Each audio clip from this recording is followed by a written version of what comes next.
recuperação do tecido vivo. Ou seja, Genesy Geliak também é uma técnica para verificar se no momento da queimadura o vídeo estava vivo ou morto. Só que é uma técnica diferente. O que essa técnica utiliza? Ela vai verificar nas bolhas, nas manchas de queimadura, em algumas bolhas, se for possível, a presença de leucócitos.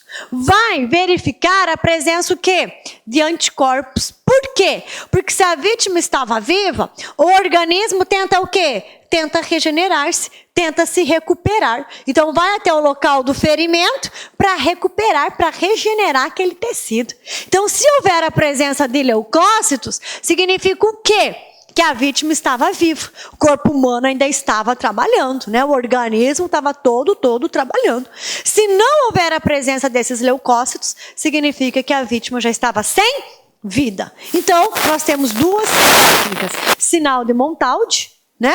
Que é em relação a analisar o que? As vias respiratórias. E temos também, né, o sinal de Genesy Geliak, que vai verificar o que? A presença de leucócitos, né, sobre a pele, em bolhas, né, que se formaram, para ver se há presença de leucócitos. Se houver a presença de leucócitos, significa que a vítima estava viva. Se não houver, significa que a vítima já estava sem vida no momento que sofreu a queimadura de 4º grau.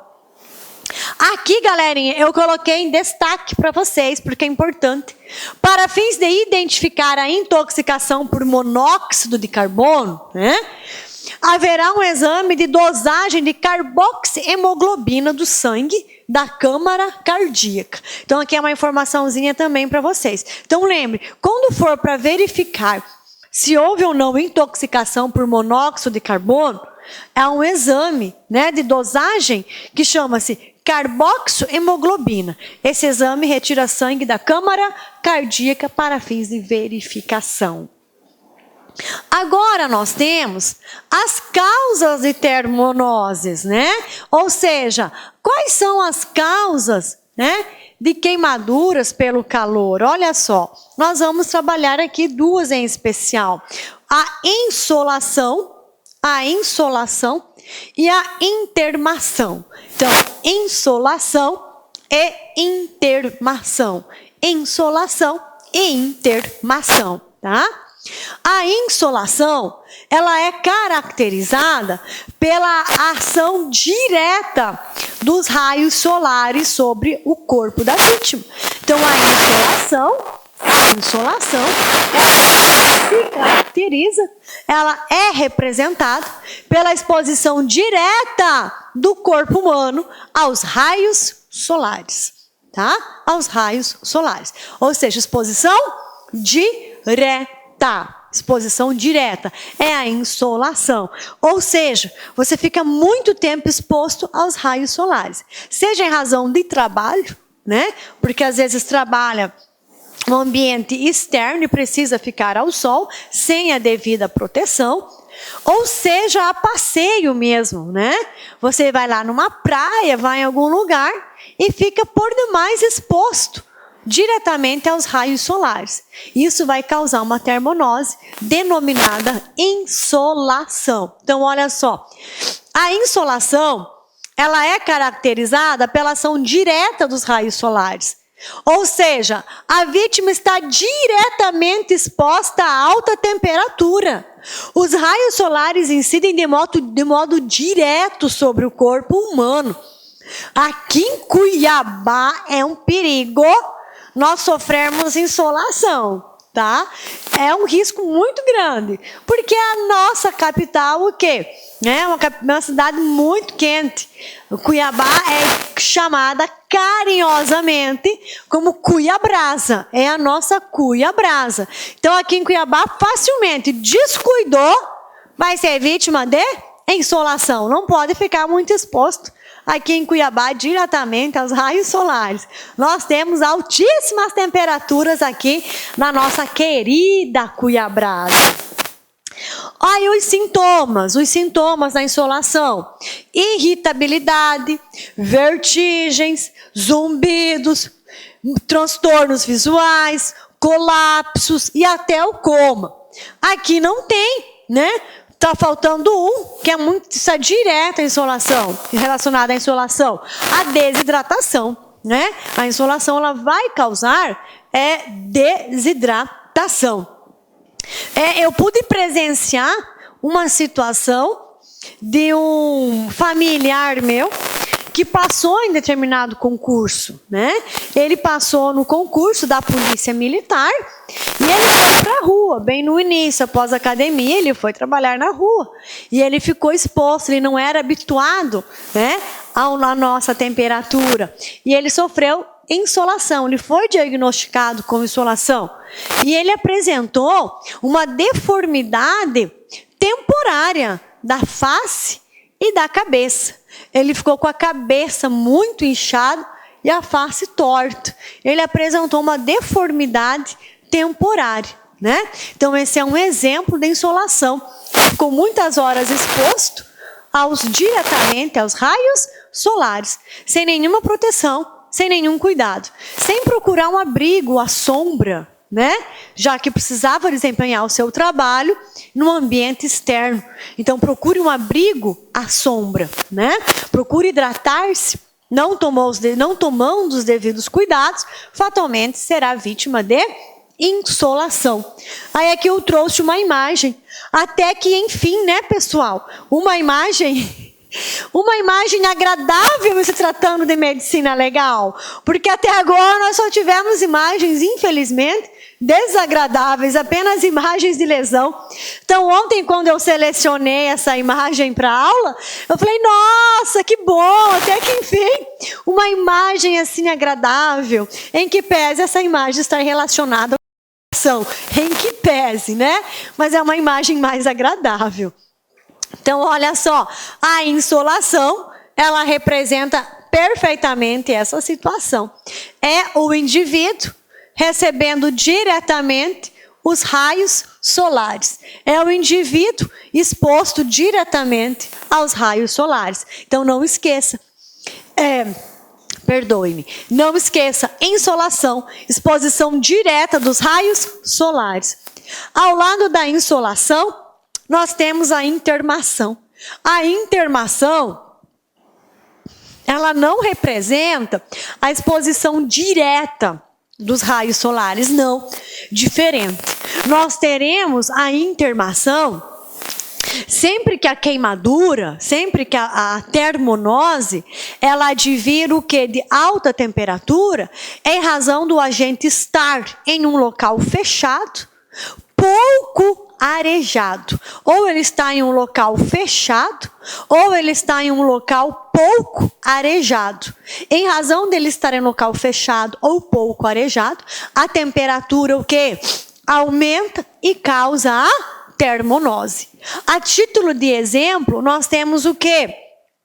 Aqueles trabalhadores em caldeiras, aqueles que trabalham em fornos, né? Praticamente entram dentro do forno para desempenhar a sua função. E ali nós temos elevadíssimas temperaturas. Outro exemplo também, nós podemos pegar esses containers. Imagine pegarmos containers e abrigarmos pessoas dentro desses containers, né? E deixar essas pessoas fechadas nesses containers. Ou ainda que o ambiente não seja totalmente confinado, mas pouco arejado. Veja bem, imagine a nossa temperatura de Cuiabá, 45, 46, 47 graus, né? 47 graus. E pessoas dentro de um container, né? Fatalmente vai sofrer os efeitos, né, desse calor excessivo. Então, essas lesões, ou quando ocorre essas termonoses, em razão do indivíduo estar em local confinado ou pouco arejado, denomina-se intermação. Então, a insolação diz respeito à exposição direta dos raios solares, enquanto a intermação não fala-se em exposição direta.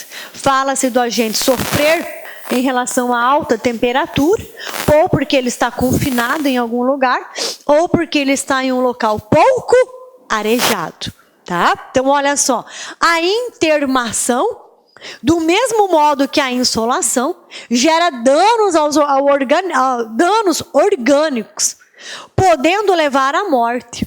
E é caracterizada pelo confinamento da vítima em lugares fechados, containers, ou pouco arejado, onde concentra-se altas temperaturas, por exemplo, os fornos, as caldeiras, podem ter origem criminosas origens criminosas e de acidente de trabalho. As caldeiras, elas funcionam mais ou menos como se fosse uma panela de pressão. E volta e meia aquilo lá estoura, explode. Tá? Então, há muito acidente de trabalho. A mesma coisa nesses fornos, ok? E containers, né? Que abrigam pessoas. Então, essas são as lesões causadas por alta temperatura, denominadas termonoses. A que vem para nós estudarmos, referente à medicina legal para concurso, é a insolação e a intermação. Insolação. Exposição direta aos raios solares, tá?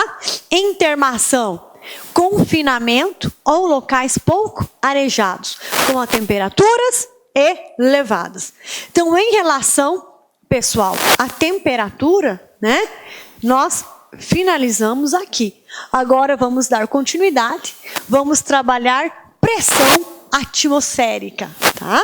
Vamos trabalhar pressão atmosférica, que é muito legal também. Quando falamos em pressão atmosférica, nós precisamos compreender o quê? A respiração. Precisamos compreender rapidamente, relembrar de maneira bem simplesinha o quê? Esse processo de respiração, tá? Esse processo de respiração. Então, olha só. Em relação à pressão atmosférica nada mais é que a pressão exercida pela camada de moléculas de ar sobre a superfície. E quando alterada por baixa ou por alta pressão, é capaz de gerar dano à saúde ou à vida.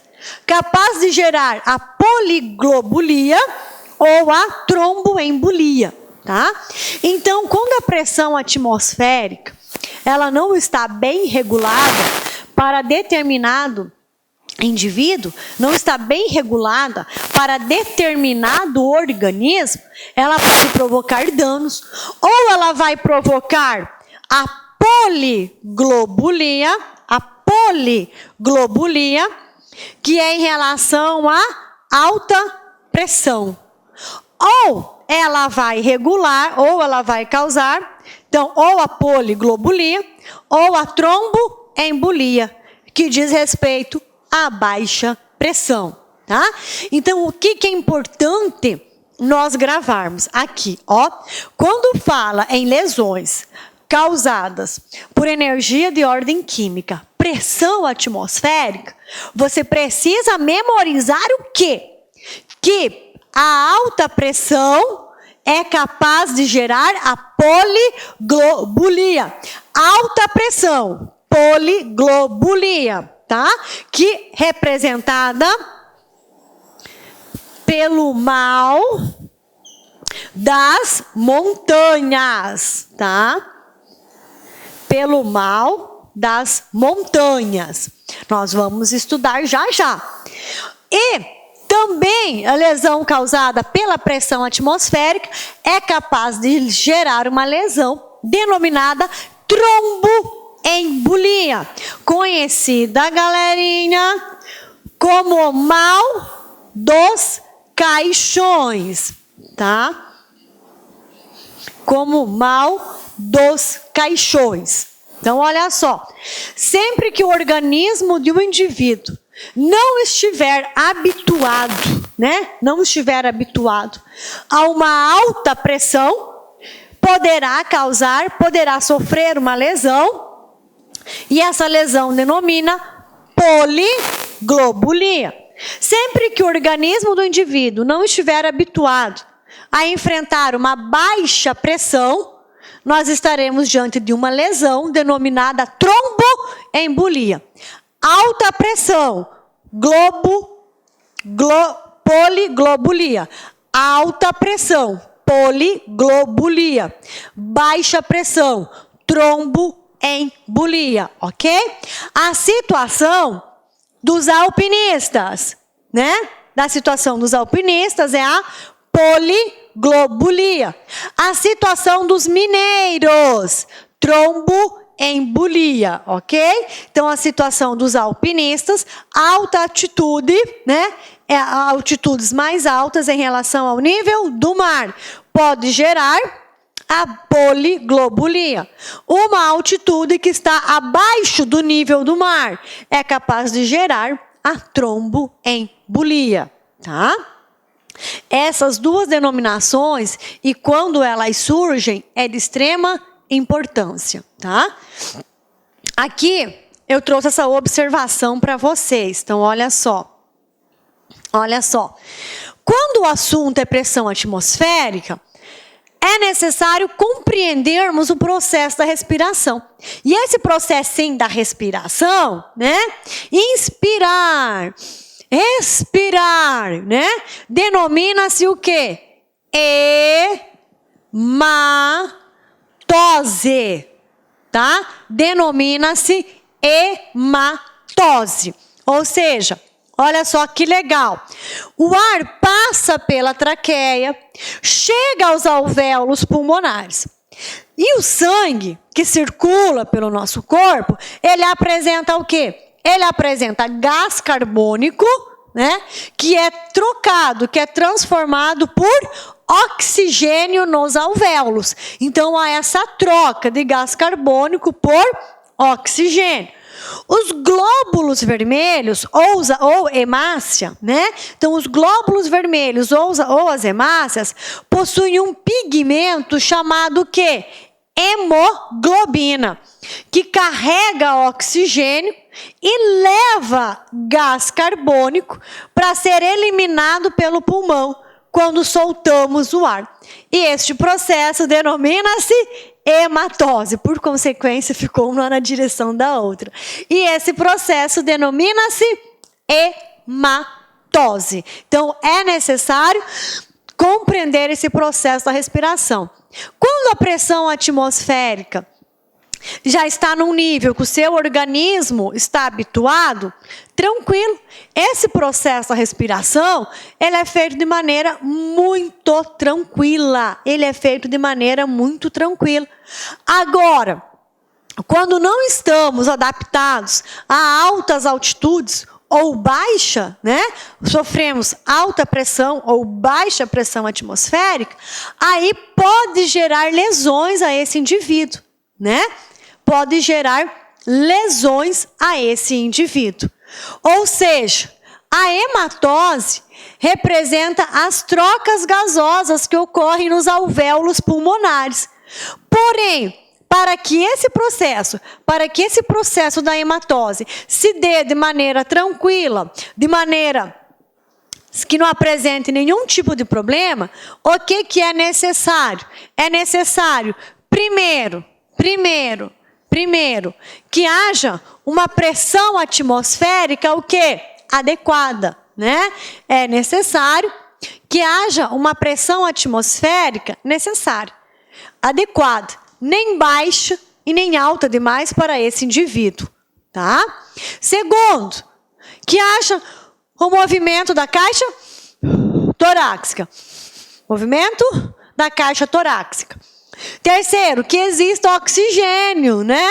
Que se não existir oxigênio, não existir a renovação desse oxigênio no ambiente em que está, não será realizado esse processo da hematose de maneira perfeita, e não se dará. Quarto, que o ambiente seja respirável. Se você está em um ambiente que não é respirável, está preso em um pântano, não há que se falar em fazer a hematose, o processo da hematose. E 5, que as vias estejam desobstruídas. Se elas estiverem obstruídas, não há também que se falar em realização calma e tranquila deste processo da hematose, ok?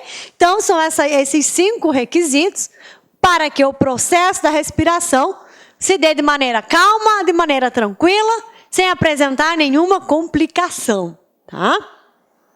Agora sim, galerinha, vamos voltar aqui. Lembra que nós falávamos da poliglobulia? Sim, da poliglobulia.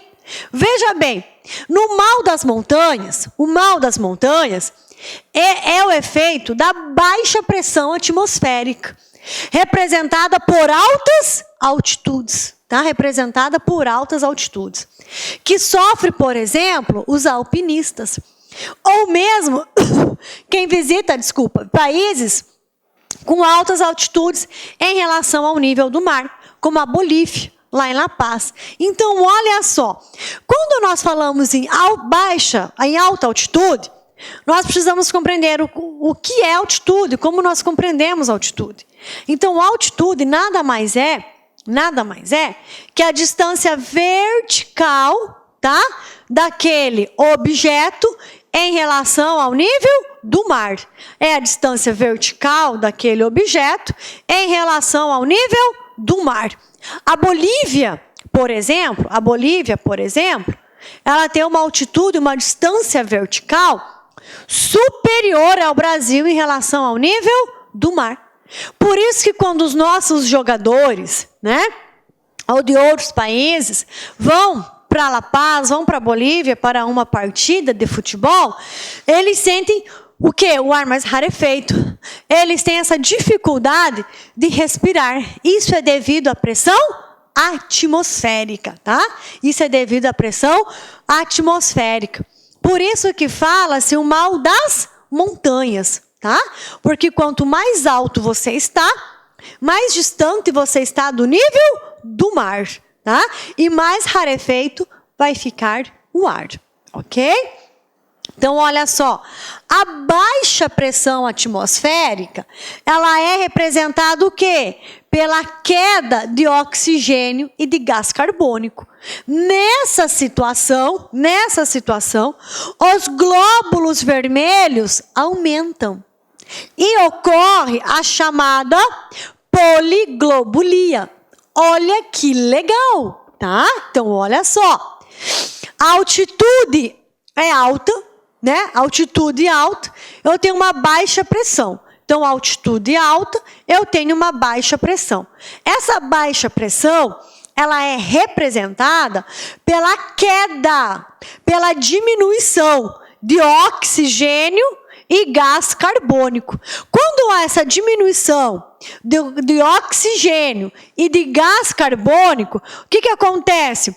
Os glóbulos vermelhos, eles aumentam, tá?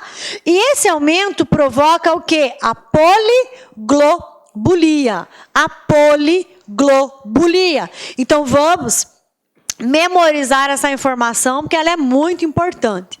Então, nós temos o mal das montanhas, tá? O mal das montanhas, que diz respeito ao quê? A lugares, né? Que estão o quê?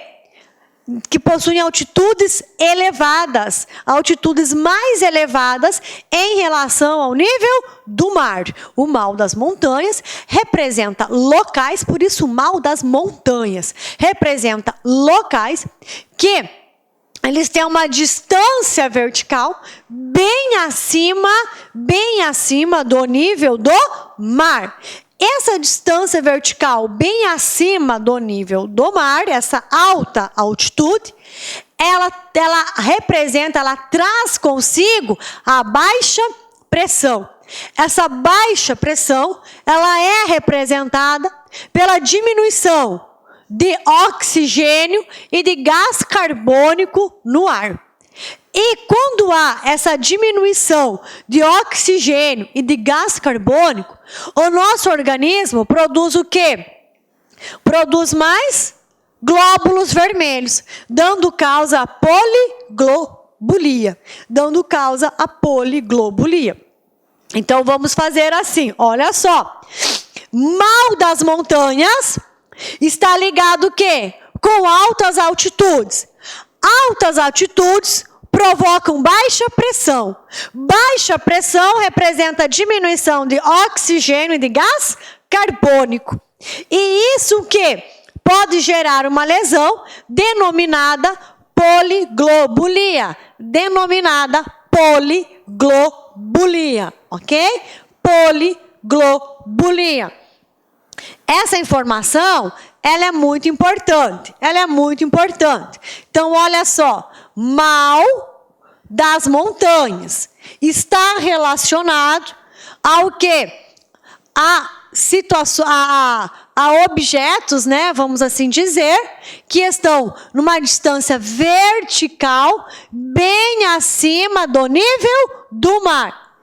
Essa alta altitude, né, em relação ao nível do mar, gera o quê, pessoal? Gera uma baixa pressão.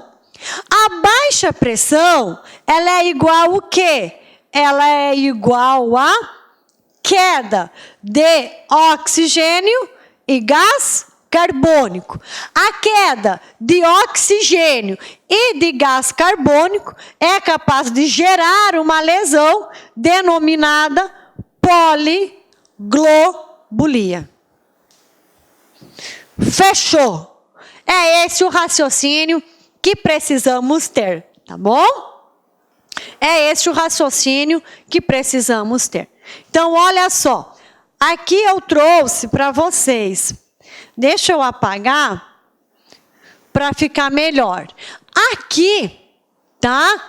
É uma diferença bem importante que também precisamos ter conhecimento. Queda de gás carbônico e oxigênio é diferente de ausência, né? Queda representa uma diminuição. A ausência representa a não existência. Então, quando nós tivermos queda de oxigênio e de gás carbônico, nós temos diante da situação de hipóxia, tá? Queda, diminuição, redução de gás carbônico e oxigênio, nós temos a situação de hipóxia. E ausência de gás carbônico e oxigênio, nós temos anóxia, tá? A de não existir, A de negativo, né? Anóxia. Então, ausência de gás carbônico e oxigênio, ausência, anóxia. Os dois começam com A. Ausência, anóxia. Queda, hipóxia. Queda, hipóxia, ausência, anóxia. Beleza? Isso aqui também é interessante, nós trabalharmos com essa informação. É muito importante. Vamos lá, pessoal, vamos lá. Não esqueçam, nosso bloco de aulas já está finalizando. Nós temos mais 2 assuntos a tratar. Assim que finalizarmos as energias, finalizamos na próxima aula. Nós temos o que ainda? Nós temos tanatologia e sexologia forense. Sim, temos tanatologia e sexologia forense. Não esqueçam que eu já falei para vocês, eu tenho uma surpresa, uma notícia muito boa para vocês, mas essa notícia eu só vou dar, tá? Na nossa última aula, né? Sexologia é o último assunto. Na última aula de sexologia, eu tenho uma novidade para vocês. Tem uma notícia que vocês, concurseiros, vão adorar, porque eu gosto também, tá? Então, aguenta aí. Vamos lá, pessoal, continuando então. Ao lado do mal das montanhas, nós temos o quê? O mal dos caixões. O mal dos caixões. Então, nós falávamos em altas altitudes. Aqui não. Aqui nós vamos falar o quê? De quando a gente, mal dos caixões, trabalha o quê? Abaixo, né? Então, olha só. Quando trabalha, mal dos caixões representa o quê? Né? Abaixo da superfície. Abaixo da superfície. Por isso, mal dos caixões. Então, olha só. Mal dos caixões é o efeito atmosférico de grandes profundidades. É o efeito atmosférico de grandes profundidades. Como os mineiros, por exemplo, representados, né? E esse mal dos caixões, ele é representado o quê? Pela intoxicação de oxigênio, gás carbônico e nitrogênio. Os sintomas do mal dos caixões é o quê? Desmaio, decompressão gradativa e turbilhamento do sangue. Turbilhamento do sangue, formando a tromboembolia. Formando a tromboembolia, ok? Formando a tromboembolia. E o que é a tromboembolia? A tromboembolia é o entupimento das arteríolas, né? Do cérebro e do pulmão. Então, veja bem, o mal das montanhas é representado pela poliglobulia, enquanto o mal dos caixões a lesão é tromboembolia. Então, nós precisamos o quê? Gravar, tá? Mal das montanhas, poliglobulia. Mal dos caixões, tromboembolia, ok? Então, em relação à pressão atmosférica, nós temos essas situações. Então, nós temos o quê? Nós temos situações de baixa pressão atmosférica, né? Quando o objeto está o quê? Verticalmente acima do nível do mar, né? E nós temos alta pressão quando, né, o indivíduo está, por exemplo, numa mina onde está abaixo do nível do mar. Abaixo do nível do mar, nós teremos ali embaixo uma alta pressão. Alta pressão. Quando houver alta pressão, nós estaremos diante do quê? Da tromboembolia. Sempre que estivermos tratando de profundidade, nós estaremos diante do denominado mal dos caixões, onde a pressão é maior, pressão é mais alta, e da causa tromboembolia, que é o entupimento das arteríolas do cérebro e do pulmão.